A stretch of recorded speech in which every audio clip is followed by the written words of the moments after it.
नमस्कार, मैं हूं गोविंद पंतराजू और आप देख रहे हैं द फ्री प्रेस का कार्यक्रम आपकी बात।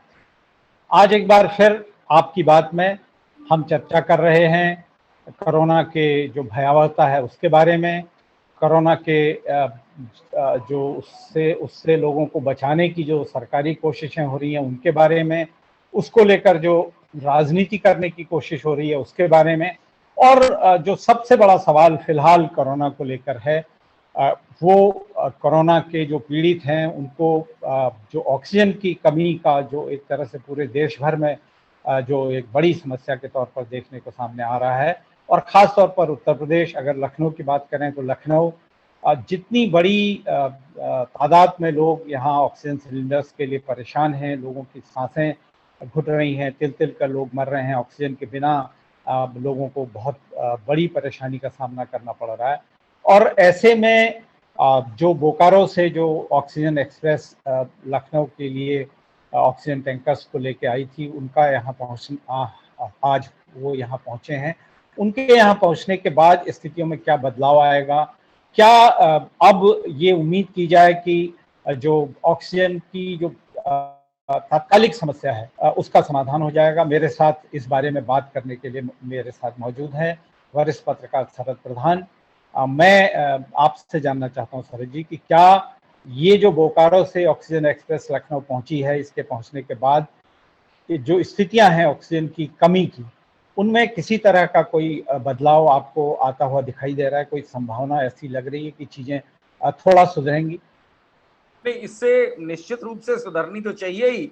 और आज की जो रिपोर्ट्स हैं, क्योंकि ये टैंकर्स कल रात को आ गए थे, तो आज जो है उम्मीद ये की जा रही थी कि जगह जगह इसकी सप्लाई इम्प्रूव हो गई होगी। और जो खबरें आ रही हैं आज, ऐसी ऐसी बात सुनने में नहीं आई है कि ऑक्सीजन की कमी से बड़ा कहीं कोई हादसा हो गया, कोई ख़त्म हो गया। तो उससे लगता है कि स्थिति सुधरी ज़रूर है। हालाँकि कोई मैकेनिज़्म नहीं है अभी भी सरकार का, क्योंकि जैसा हम लोगों ने पहले भी बात डिस्कस करी है, क्योंकि सरकार का कोई संवाद टाइप का नहीं है मीडिया के साथ, जिसके ज़रिए से ये पता लग सके क्या स्थिति है। और जो प्रेस नोट्स आते हैं उनमें केवल प्रवचन होते हैं कि ये किया जाए, ये किया जाए, ये किया जाए, क्या हो गया इसका कोई ज़िक्र नहीं होता है। तो उससे ये अंदाजा है मेरा कि सिचुएशन सुधरनी चाहिए ही। अगर 2 टैंकर्स बड़े 30,000 लीटर लखनऊ में उतरे हैं, क्योंकि 4 टैंकर्स वहाँ से चले थे बोकारो से, 2 बनारस के लिए भेज दिए गए हैं। और क्योंकि वहाँ भी स्थिति खराब है, और 2 टैंकर्स यहाँ। अब जो बचे छोटे-छोटे ज़िले, जो बहुत सारे हैं जहाँ पे कमी है, और वो किस तरह से करी जाएगी इसका भी किसी सरकारी प्रेस नोट में ज़िक्र नहीं है। वहाँ की आपूर्ति जो ऑक्सीजन की है किस प्रकार से होगी? ऐसा तो नहीं है कि केवल लखनऊ और बनारस में ही लोग ऑक्सीजन की कमी से मर रहे हैं। और भी जगह मेरा ख़्याल इससे बदतर स्थिति भी होगी बहुत सी जगह, लेकिन कोई बताने वाला नहीं है उसके बारे में। और वहाँ क्या व्यवस्था है वो भी नहीं करी गई है। ये ज़रूर है कि इस बात पे बड़ा ज़ोर है, गोविंद, इस बात पे बड़ा ज़ोर है। और कुछ हद तक वो ऐसा लगता है दुर्भाग्यपूर्ण भी है कि ज़ोर इस बात पे है सरकारी प्रेस नोट में कि कोई भी मौत ऑक्सीजन की कमी से हुई नहीं है अभी तक। और जो लोग इस बात को फैला रहे हैं, उनके खिलाफ कार्रवाई की जाएगी। ये इस बात पे बड़ा बड़ा ज़ोर दिया गया है। इससे इससे लगता है कि जो है सच बोलने पे जो रोक बनी हुई है, वो अभी बरकरार है। और एक और चीज़ है, जो हम लोगों की बात थी 2-3 दिन से संवाद की, तो कल कोई इस तरीके का एक प्रेस नोट में ये भी ज़िक्र है कि यहाँ के कुछ चुनिंदा संपादकों को लखनऊ के बुला करके मुख्यमंत्री जी से वार्तालाप हुई। लेकिन वार्तालाप तो नहीं समझ में आ रही। प्रेस नोट जो उसके जारी हुआ है, उसमें सिर्फ प्रवचन दिखता है। और क्योंकि वार्तालाप का मतलब होता है कि सवाल जवाब, अब या तो मीडिया वालों ने सवाल करना ही बंद कर दिया तो अलग बात है, या उनको मौका नहीं दिया गया सवाल पूछने का, तो ये दूसरी बात है। लेकिन दोनों सूरतों में ये नहीं हो पाया है कि ये पता लगे, जो लोगों की जिज्ञासा है जो मीडिया के जरिए से हाईलाइट हो सकती थी, वो उसका कोई जवाब नहीं है। केवल वन साइडेड जानकारियां हैं कि ये होने जा रही है। और मजे की बात क्या है कि एक फिर प्रेस नोट आज जारी हुआ है, उसमें भी वही कहानियां हैं जो कल दी गई थी सरकारी प्रेस नोट। सारी बात वही है, ऐसा कर दिया जाएगा, बेड डबल कर दिए जाएंगे, ऑक्सीजन की आपूर्ति सब जगह हो जाएगी। और वो जो एक वो बनाया गया था पोर्टल, ऑक्सी ट्रैकर, उसका उसका उसके बारे में फिर से आज जिक्र, आज तीसरा दिन है कि उसका जिक्र हो रहा है। कोविड की वजह से जो ऑक्सीजन की समस्या है, उसकी जो भयावहता है, ऑक्सीजन की कमी की जो भयावहता है, उसको बहुत देश भर में एक तरह से उसका सार्वजनिकरण हुआ है। सबको उसकी जानकारी हो पाई है कि हमारे जो मेडिकल सिस्टम है, हमारी जो अस्पतालों की व्यवस्था है, उसमें ऑक्सीजन जैसी जरूरी चीज का कितना अभाव है, उसकी जो सुचारू रूप से पहुंच सकने की व्यवस्था है वो कितनी कमजोर है। सुप्रीम कोर्ट ने भी पिछले दिनों जब इस मामले में सुनवाई हुई थी तो उसने केंद्र सरकार से इस बारे में सवाल किया था कि जो ऑक्सीजन की कमी है और ऑक्सीजन को उपलब्ध कराने की जो व्यवस्था है, उसके बारे में आपका क्या प्लान है, आपकी क्या व्यवस्था है, उसकी हमको जानकारी दें।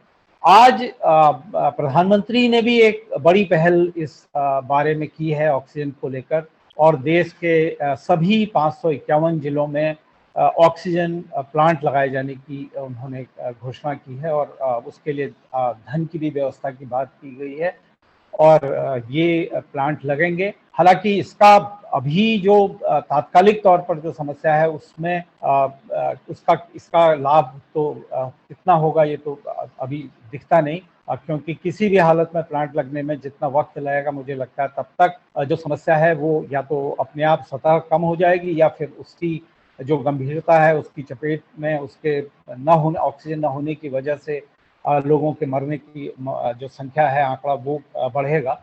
लेकिन उत्तर प्रदेश सरकार ने भी एक तरह से प्रधानमंत्री की उस योजना को आगे बढ़ाते हुए, और जो आपने कहा कि अगर ये देखने की बात होगी कि ये उत्तर प्रदेश सरकार की घोषणा ही रहती है या ये जमीनी कहीं हकीकत में बदलती है, कि उत्तर प्रदेश सरकार ने कहा है कि प्रदेश की सभी जो CSC हैं 855, उनमें भी ऑक्सीजन प्लांट लगाए जाएंगे। इसके लिए धन की व्यवस्था होगी, यहाँ तक कि निजी अस्पतालों में भी प्लांट लगाए जाएंगे, सरकार लगाएगी, लेकिन वो उसका पैसा बाद में उनसे ले लिया जाएगा, और ये बहुत प्राथमिकता के आधार पर किया जाएगा। ये उत्तर प्रदेश सरकार ने भी कहा है, और उसमें जो तकनीक है वो उस ऑक्सीजन प्लांट की वो तकनीक भी अलग तकनीक होगी, उसमें जो लिक्विड ऑक्सीजन है उसकी जरूरत नहीं होगी, ऐसा दावा किया गया है सरकारी प्रेस नोट में। कितना इससे चीजें बदलेंगी, क्या जो अभी जिस तरह की ऑक्सीजन की जो संकट है, उसकी जो भयावहता है, क्या वो इससे कुछ कम होगी, या इसके बाद में बहुत समय बाद इसके लाभ हमको देखने को मिलेंगे? आपको क्या लगता है? गोविंद, ये मैंने जो CHC वाली बात तो नहीं पढ़ी, लेकिन मैंने जो देखा उसमें प्रेस मुख्यमंत्री का जो निर्णय है वो ये है कि जो 100 बेड से अधिक बड़े अस्पताल हैं प्रदेश के, उनमें सब में प्लांट लगाए जाएंगे। अब ये देखिए, प्लांट के बारे में भी जो है ये बड़ी अजीब सी, कोई क्लैरिटी नहीं है, क्योंकि प्लांट लगाना ऑक्सीजन का और व्यवस्था करना टैंकर की में बहुत फर्क है। मेरी जो जानकारी है उस हिसाब से अभी तो लखनऊ जैसी जगह में भी, बड़े बड़े अस्पतालों में भी प्लांट नाम की चीज नहीं है। बड़े बड़े स्टोरेज फैसिलिटी है, बहुत बड़े टैंकर्स हैं, PGI है, मेडिकल कॉलेज है, सब जगह, जिससे कि आपूर्ति हो सके, पाइप सप्लाई हो सके, इस स्तर के हैं। तो इनका प्लांट से क्या मतलब है, मुझे ये सरकारी प्रेस रिलीज में क्लियर नहीं है। और क्योंकि देखिए, प्लांट लगा भी दिया, तो नॉर्मल सर्कमस्टेंसेस में 100 बेड के हॉस्पिटल में अगर प्लांट लगा दिया तो उसकी क्या यूटिलिटी होगी, ये सोचने वाली बात है। फिर ये होगा कि साहब ये तो डिसीजन, क्योंकि आप देखिए जो 100 बेड के अस्पताल में इसलिए प्लांट वायबल नहीं होता है, क्योंकि 100 बेड के अस्पताल में अगर 20 बेड्स नॉर्मल सर्कमस्टांसेस में 20 से ज्यादा की तो ऑक्सीजन की जरूरत नहीं होगी, 20%, उसमें तो आप सिलेंडर से काम चला सकते हैं। तो ये जो आनन फानन में निर्णय होते हैं ना, ये लॉन्ग टर्म चलते नहीं। इसमें इसलिए मुझे प्रैक्टिकल बात जो है मुझे नहीं लगता है कि इस तरीके से हो पाएगी। और प्लांट ठीक है, पीजीआई जैसी जगह में प्लांट लगना चाहिए, मेडिकल कॉलेज में लगना चाहिए। और ये प्राइम मिनिस्टर का जो निर्णय है वो बात समझ में आती है कि हर जिले में एक प्लांट हाँ जी। होना चाहिए, वो बात में दम है। क्योंकि एक जिले में इतने सारे अस्पताल होते हैं, लेकिन हर अस्पताल में प्लांट लगा दें 100 बेड के, ये प्रैक्टिकल बात बिल्कुल नहीं लगती है, और ये मुझे नहीं लगता कि मुमकिन भी है।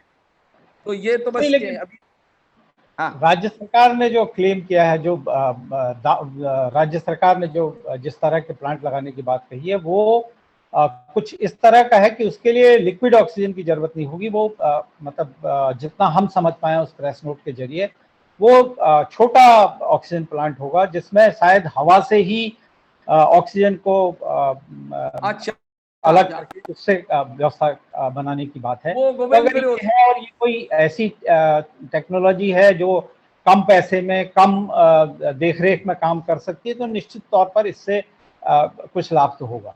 एक दूसरा नहीं, ये फैसला सही आज, होगा। ये जो एक ऑक्सीजन कॉन्सेंट्रेटर जो आता है जिस तरह से, जो आप अपने घर में भी लग सकते हैं, एक आदमी के लिए लगा ले सकते हैं, तो मुमकिन है कि उसमें भी एटमॉस्फेयर से ही लेते हैं और पानी से लेते हैं, तो हो सकता है उस तरीके की कोई चीज हो।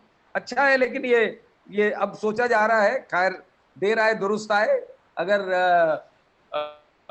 इस तरीके की व्यवस्था पहले से कर ली जाती, जैसे कि कुछ प्रदेशों ने किया, कि ये सोचते हुए कि कोविड की दूसरी वेव आने वाली है, और पहले से अगर इस तरीके की व्यवस्थाएं हो गई होती, तो आज ये दृश्य देखने को नहीं मिलता कि लोगों की जान जा रही है ऑक्सीजन की कमी की वजह से। और सरकार जो है इस पे जोर दी हुई कि नहीं, कोई नहीं मरा ऑक्सीजन की कमी से। नहीं लेकिन बहुत आपने जो जिक्र किया कि ये पहले से किया गया होता, बहुत इंटरेस्टिंग है जो सरकार का प्रेस नोट है, उसमें इस बात को बहुत क्लेरिफाई किया गया, बहुत साफ तरीके से बताया गया है कि ये जो प्लांट लगाए जाने की घोषणा है, ये कोई आज ये निर्णय नहीं हुआ है। मुख्यमंत्री जी ने ये निर्णय काफी पहले ले लिया था, और इसमें ये अब मतलब जल्दी से जल्दी इसको लागू किया जाए, इसके लिए आज इस तरह की बात है ज्यादा अस्पतालों में। यानी कि सरकार को इस बात का अंदेशा है कि इस पर भी सवाल उठेंगे कि अभी तक आप क्या कर रहे थे। तो पहले से ही प्रेस नोट में इसकी सफाई देने की कोशिश की गई है कि नहीं, ये आज का फैसला नहीं है, ये तो सरकार ने पहले फैसला ले लिया था। लेकिन आज कम से कम एक दो फैसले ऐसे हैं जिनको ये माना जाना चाहिए कि उत्तर प्रदेश सरकार कुछ सचेत है, और अब कम से कम अपनी जिम्मेदारी का उसको एहसास हुआ है। जिसमें एक तो एक नई दवा के 3 उत्तर प्रदेश के जिलों में इस्तेमाल की लिए इजाजत देने की बात है। दूसरा, जो जिन लोगों की अंत्येष्टि में उनसे वसूली की जा रही है, पैसा लिया जा रहा है, जिन कोविड के जो शिकार हुए लोग हैं उनके, तो उसके लिए सरकार ने ये घोषणा की है कि वो कहीं भी किसी भी तरह की अंत्येष्टि के लिए कोई शुल्क न लिया जाए, कोई पैसा न लिया जाए। ये एक थोड़ा सहानुभूति जनता के प्रति दिखाने की बात है। और तीसरी बात ये कही गई है कि जो शव हैं वो अस्पताल से या अगर घर में मृत्यु होती है वहां से उनको अंत्येष्टि स्थल तक ले जाने में, अभी पिछले दिनों ये बात सामने आई थी कि बहुत जो एम्बुलेंस चालक हैं, एम्बुलेंस मालिक हैं, वो बहुत मनमाने पैसे ले रहे हैं। और जिस जगह का सामान्य दिनों में 100 वाहन का किराया 2000 होता था, वहां 10,000 15,000 वसूल किए जा रहे हैं। और ऐसे भी मामले सामने आए थे, जहां लखनऊ में ही एक मामला था जिसमें एक महिला अपने बच्चे का शव तो वो अंत्येष्टि स्थल तक पहुंचाने में किसी तरह से अपनी जो जमा पूंजी थी वो खर्च करके वहां तक तो पहुंचा पाई, लेकिन वहां अंत्येष्टि के लिए बाकी जो साधन थे उनके लिए उसके पास पैसे नहीं बचे थे। तो इस तरह की परिस्थिति में भी सरकार ने आज कम से कम एक और राहत भरी जनता के प्रति सहानुभूति एक तरह से दिखाते हुए ये कहा है कि अंत्येष्टि का इंतजाम जिला प्रशासन कराएगा, वाहन का, और कम से कम इससे जो ये एक तरह की लूट हो रही है वो शायद वो भी रुक सकेगी। लेकिन इस सब के बावजूद जो उत्तर प्रदेश की स्थिति है, आज बीजेपी के एक नेता की तरफ से उनके पुत्र का बयान आया था, जो बीजेपी के बड़े नेता हैं, कि उनके पिताजी को किस तरह से ऑक्सीजन की कमी हुई, किस तरह से उनको बेड नहीं मिला। लखनऊ के एक बहुत बड़े निजी पैथोलॉजी के मालिक के बारे में हमारी जानकारी है कि उनको लखनऊ में जब कहीं जगह नहीं मिली तो उनके किसी परिचित ने उनको दिल्ली आने के लिए बात करी, और वो लखनऊ से दिल्ली अपने एम्बुलेंस की व्यवस्था करा के दिल्ली पहुंचे। जब दिल्ली पहुंचे तो जिस वहाँ उनकी व्यवस्था होने की बात थी, वहां भी व्यवस्था नहीं हो पाई, और फिर उनको वापस एक ऑक्सीजन सिलेंडर का इंतजाम करके वापस लखनऊ लाया गया, और लखनऊ में अंततः वो पीजीआई में एडमिट हो पाए। ये जो लखनऊ के सबसे बड़े पैथोलॉजी मालिक हैं उनमें से एक का मामला है। तो ऐसे में आम आदमी की जो व्यथा है, हम आज आपके पास भी आए होंगे, हमारे पास भी आए, मीडिया के तमाम साथियों के पास आते हैं कि ऑक्सीजन की व्यवस्था करा दीजिए, आपकी कहीं जानकारी में कोई हो तो व्यवस्था करा दीजिए, कुछ मदद करिए, कुछ मदद करिए। और ये जो कष्ट है, ये कैसे खत्म होगा, इसके बारे में सरकार से क्या अपेक्षा करते हैं आप? ये सरकार को, ये जिस तरीके की बातें करती है सरकार, और व्यवस्था कुछ नहीं करती है। अब यही बात जो है कि गाड़ी की शव वाहन का जो है सरकार इंतजाम करेगी, जिला प्रशासन। कहीं आपने पढ़ा कि किसको कांटेक्ट करना है, कौन व्यवस्था करेगा? अभी आप देख चुके हैं, पलंग अलॉट करने के लिए सीएमओ के थ्रू तक कितने पापड़ बेलने पड़ते थे। तो ये जो है, ये खाली कह देना, अनाउंसमेंट कर देना, प्रेस नोट जारी कर देना कि ये करेगी, उसके बाद कोई नहीं चेक करता है कि ग्राउंड पे क्या सिचुएशन है।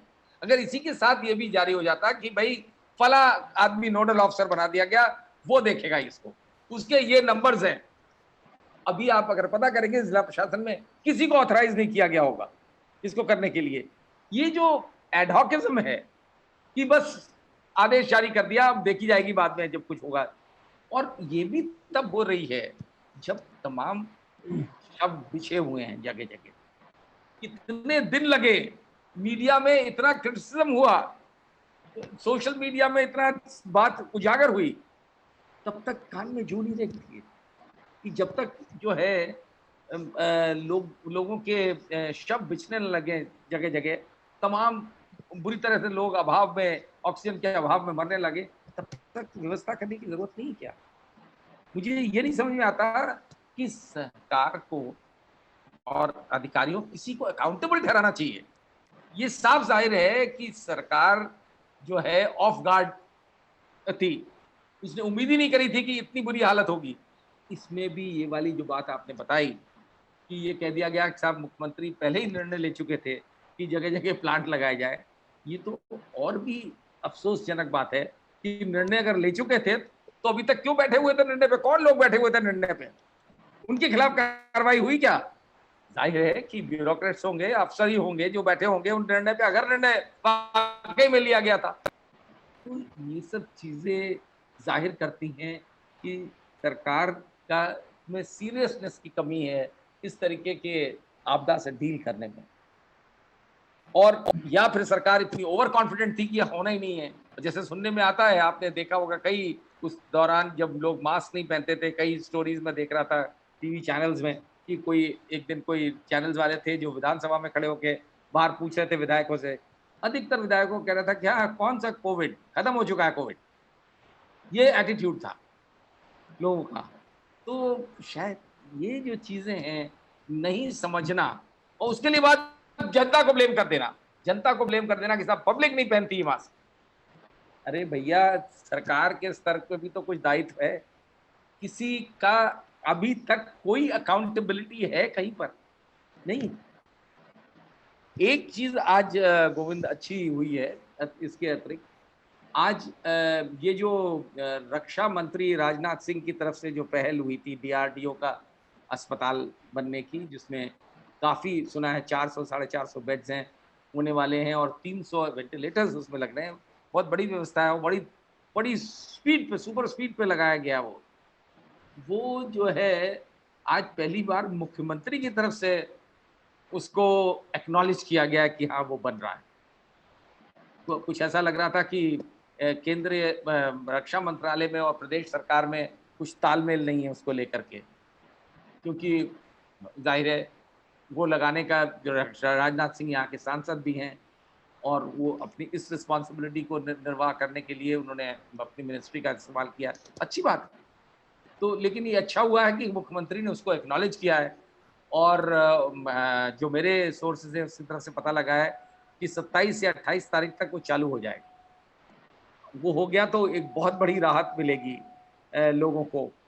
जो जो कमियां हैं पलंग की, और अच्छे पलंग, क्योंकि वहाँ पे एक शिल्प ग्राम बनाया गया था पिछली सरकार में, उसमें 3 हॉल्स हैं, उसमें ये पलंग लगाए गए हैं और पाइपलाइन से सप्लाई है ऑक्सीजन की। और आर्मी मेडिकल कोर वाले, जो कि आर्मी मेडिकल कोर का लखनऊ में बहुत बड़ा सेंटर है, वो उसको मैनेज करेंगे। अभी तक जो यही है, और वही करें तो मेरा ख्याल बेहतर होगा। प्रदेश सरकार के डॉक्टरों के ऊपर वैसे भी बहुत प्रेशर है और व्यवस्था चलाने में उनका जो हाल रहा है, जो कमियां हैं, वो ज्यादा मुसीबत करेगी पब्लिक के लिए। तो चलिए, ये हाँ अच्छी बोलिए। बात हुई है कि राज्य सरकार ने जो केंद्रीय रक्षा मंत्री और लखनऊ के सांसद राजनाथ सिंह के प्रयास हैं उनको एक्नॉलेज किया है। लेकिन राजनीति ऑक्सीजन को लेकर और कोविड को लेकर लगातार हो रही है। कल हमने 2 दिन पहले दिल्ली में देखा था किस तरह से प्रधानमंत्री की जो बातचीत मुख्यमंत्री के साथ हुई थी, उसमें क्या हुआ। और आज एक जो चर्चा है वो लखनऊ के एक बड़े निजी अस्पताल के लिए प्रियंका गांधी के अनुरोध पर भूपेंद्र सिंह बघेल ने एक ऑक्सीजन टैंकर लखनऊ भेजा है।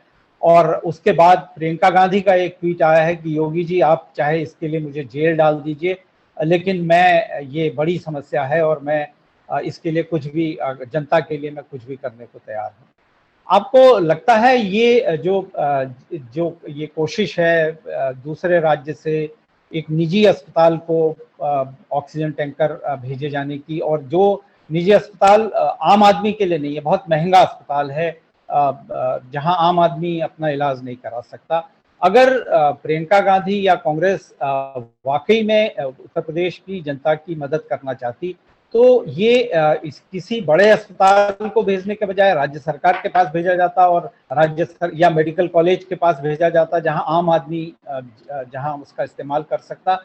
आपको क्या लगता है, क्या इसमें जनता की सेवा की भावना है या इसको लेकर कोई खास तरह की राजनीति की जा रही है? मैंने गोविंद ये पता करने की कोशिश करी थी इस अस्पताल से, मेदांता अस्पताल से, लेकिन कुछ बातचीत नहीं हो पाई। वहां के निदेशक का फोन स्विच ऑफ था, कि जानने के लिए कि ऐसे क्या विशेष कारण है कि उनके लिए ये व्यवस्था करी जा रही है और दूसरी एक प्रदेश सरकार से बाकायदा टैंकर चल चुका है उनको उनके लिए ऑक्सीजन। मुझे तो लगता है कि इसमें राजनीति तो निश्चित रूप से होगी, लेकिन इसमें यह भी मुमकिन है कि कांग्रेस के कुछ नेता वहां भर्ती हों और उन्हें ऑक्सीजन की कमी उनको अस्पताल वालों ने बताई हो, तो उन्होंने बोला ठीक है हम मंगवा देते, क्योंकि वो अस्पताल ऐसा है जहां बड़े बड़े नेता, चाहे वो रूलिंग पार्टी के हो चाहे ऑपोजिशन के हो, सब बड़े नेता वहीं जाना चाहते हैं। मंत्री कोई भी सरकारी अस्पताल में नहीं रहना चाहता, क्योंकि वहां 5 स्टार फैसिलिटीज हैं। तो ये पॉसिबल है, लेकिन आज की डेट में अगर ये एक रोज पहले अगर व्यवस्था की गई होती तो भी समझ में आता। आज की डेट में जब ऑक्सीजन आ चुकी है बोकारो से और सरकारी अस्पतालों में अवेलेबल कर दी गई है, इनके भी उसको मिल सकता है, उसके बाद ये भेजने का मतलब है राजनीति, इसमें कोई शक नहीं है। और फिर वो ये प्रियंका गांधी का ट्वीट और उसमें यहाँ के जो यूपी के जो कांग्रेस के अध्यक्ष हैं अजय कुमार लल्लू, उनका भी स्टेटमेंट आ गया कि ऐसा ना हो कि जिस तरह अब जिस तरह से ऑक्सीजन को लेकर एक ट्रेन लखनऊ पहुंच गई है, टैंकर अस्पतालों में उपलब्ध ऑक्सीजन कराई जाने लगी है, कल एक और ट्रेन लखनऊ पहुंचेगी, इसकी रेलवे ने इसकी जानकारी दी है। और अगर इस तरह से ये ऑक्सीजन का प्रवाह इसी तरह से चलता रहा तो कम से कम जो ऑक्सीजन को लेकर जो एक भयावह संकट पैदा हो गया है और जो एक तरह से लोगों की जान की दुश्मन कोरोना से ज्यादा ऑक्सीजन की कमी बन रही है, वो शायद उस पर अंकुश लग सके। लेकिन राज्य सरकार के सामने मुझे लगता है कल एक बहुत बड़ी चुनौती और आने जा रही है, कल उत्तर प्रदेश के 20 जिलों में पंचायती चुनाव हैं और जो कोरोना का जिस तरह से विस्फोट है, एक तरफ सरकार आम आदमी से कहती है, आज ही मुख्यमंत्री ने एक बार दोबारा अपील की है कि आप बाहर न निकलें, 10 साल से छोटे बच्चे और 60 साल से बड़े लोग तो किसी भी हालत में बाहर न निकलें और अगर बाहर निकलें तो मास्क का इस्तेमाल करें, बिना काम के बाहर न निकलें। दूसरी तरफ कल गांव में जो पंचायती चुनाव का 20 जिलों में जो कार्यक्रम होना है, उसमें बड़ी संख्या में लोगों को निकलना पड़ेगा, क्योंकि गांव का जो पंचायती चुनाव होता है उसमें तो वोट न देना भी अपनी जान के लिए एक दूसरी पार्टी से दुश्मनी, मुफ्त की दुश्मनी मोल लेना जैसी स्थिति होती है और उसमें बुजुर्ग भी निकलेंगे, उसमें सब निकलेंगे। उसके बाद क्या स्थिति होती है, सरकार ने चुनाव कर्मियों के लिए तो व्यवस्था करने की बात कही है कि उनको प्रॉपर किट दिया जाएगा, उनको उनकी सुरक्षा का पूरा ध्यान रखा जाएगा, लेकिन वोटरों का क्या होता है, ये एक बहुत बड़ा सवाल कल इसका राज्य सरकार के सामने एक तरह की ये भी एक बड़ी चुनौती है। बार बार आम जनता के मन में ये सवाल उठता है कि जब हर चीज स्थगित की जा रही है, हर चीज को आप रोक रहे हैं, तो इस तरह के चुनाव को क्यों नहीं रोका गया। ये सवाल सरकार से भी है, पंचायती चुनाव कराने वाली जो व्यवस्था है उससे भी है। इसी संभावना के साथ की, इसी उम्मीद के साथ कि कल का जो चुनाव है वो शांतिपूर्ण हो, उसमें कम से कम उसकी वजह से कोरोना विस्फोट का एक और चरण न शुरू हो, हम अपनी आज की इस आपकी बात को यहीं पर विराम देते हैं। तरह जी, आपका धन्यवाद। हम अपने दर्शकों से अनुरोध करते हैं कि वो हमको लाइक करें, हमको सब्सक्राइब करें और अपने सुझावों से हमको अवगत कराएं। नमस्कार, धन्यवाद।